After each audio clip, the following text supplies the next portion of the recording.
So, ang explanation sa among mga geologists is pag sabdak sa Cotabato Trench, dito na-rebound ang waves, and then the klase sa yuta nga naa nato dito sa Glan, Malapatan is soft, Mm-mm. i-compare nimo sa maasim nga limestone sila.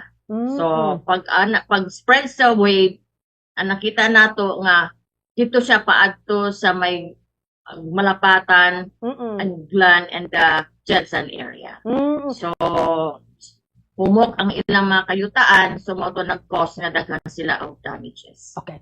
Maliban sa coastal uplift, maliban sa landslide and liquefaction, wala bang ibang naobserbahan ang mga taga-geologist natin na pumunta dito sa atin para malaman natin yung mga nangyayari sa lugar natin, particular sa Glan at saka sa Balot Island, Ma'am Nani? So, mao na siya, yung hazard post after the earthquake, one is ground shaking. So, that's ito yung experience natin, that's the vertical and the horizontal movement during the linog. Other hazard is landslide, liquefaction, tsunami, and ground rupture. So, yun yung mga hazard post after a strong earthquake like the 7.8 magnitude. So, yung apat na yun na-observe talaga siya, we have ground shaking, liquefaction, landslide, induced earthquake, and the tsunami. Okay. So, so far, ma'am, how about, nakaabot silang area dito sa may Sultan Kudarat sa area, unsay mga epekto dito, ma'am Nani, sa among dapit, sa dihang niadto sila ilan na obserbahan, including ba to may mga balita dito sa Lake Hulon, ma'am Nani? Yes, they have landslides. So, mas daghang mga record natin na may daghang landslide and panagsang damage on structures. And then, in Pagadian area, then Kalamansig, sila tsunami, 1 meter to 2 meters ang height na base sa ilang assessment sa among mga geologists. So, naabot dito ang waves, bisag na dinhi sa maasim ang imong source because ang nilihok is the Cotabato Trench nga naa sa dagat. So atong 1976 nato ang epicenter atong Libak mao to siya pod nga nag-cause jud og dakong damage dinhang area. Okay. Tama ba, Ma'am Nani, nga ang linog nga atong nasiratian tong 7.8 appeal to sa Indonesia na feel po nila ang linog diri sa tuwa, Ma'am Nani? Yes, naamin nakita sa social media na felt nila og ang tsunami wave nakaabot po sa Indonesia area. So meaning ingon ana dai na, Ma'am Nani, nga sa kakusog sa impact sa 7.8 magnitude galinog. Yes. So dako gid siya kung atong sa ato na siyang kuno sa intensity, that is intensity 8. So atong intensity scale is 110 ra. So duha na lay kulang. So ang ingon nato ang intensity 8 is very destructive tungod kay daghang structures pwede dauton, bridges, roads, and kadaghanan ang prominent nga naggawas ng daghang tag landslide, and we have the coastal uplift. So mo na siya tungod sa kadako sa linog.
Yes, mao gina siya dapat i-strengthen niya sa local government unit nato na maghatag og permit on the building construction. Dapat stricta on following the building code nga mao gani sundo nato para at least dili ka ta magproblema during kasi nga investment manggod po na siya. So you're gonna spend millions of pesos tapos madaot lang because of strong earthquake. So mo na to ginakuan nga kinala mo sunod kita sa balaod on the tamang design and building construction sa atong mga building labi na pag high rise para dili masayang ato investment. Hopefully karon nang go nag-aas naman po sila for the certification ng FIVOX. So kad atong 2023, so ang local government ron naay mga nag-ato sa among opisina to get the certification o sabay hazard ani among patindugan nga area. So hopefully masunod and ma-strengthen jud ang atong mga balaod on building construction. Okay. Lastly, Ma'am Nani, panawagan nato sa tanan kay until now may mga linog pamanta, wala bay mga gawas sa mga fake news regarding sa hitabo nga linog diri sa ato, Ma'am Nani. Okay, so daghan kitag mga fake news kinahanglan natong i-assess. Mag-asta sa designated na agency concern, mangutana ta. So dili man na siya bawal mangutana, dili na kay mag-repost labi na makita ninyo nga dili man sila mo'y in charge nga agency. So we have to ask and then bago mag-repost kasi daghan na tungod sa experience ato naman daghan na gipang lubat-lubatan. Yeah, di ba? So daghan na ginervyos daw until now, but we have to expect more slower intensities nga mga linog nato, mga intensity 1 to 5 tungod kay naagitay akong linog nga na experience. So it takes months pag yun siya. So that cover and hold lagi ako na itong gina-recommend especially in the higher buildings. For those people na nasa ground naman, pwede na go out to secure nga gusto nila. Kaya mo na question, Ron, is that cover and hold applicable? Yes. Still applicable. Why? Ang linog, dili mo ko na siya dugay o more than a minute. So less than a minute kung naa ka sa third floor o saan man mo paggawas ng building. So you have to stay there and protect yourself from falling debris bago ka mo out kung kaya na mo gawas. Because during sa atong experience sa 7.8, daghan og videos naningkamot mo gawas, pero dili ka gawas because halos dili ka kaya ni mo motindog. So paano ka makagawas kung ingana ka strong ang linog? So you have to stay there and protect yourself from falling debris. Mao na sa atong gini. Okay. Ma'am Nani, daghang salamat, Ma'am.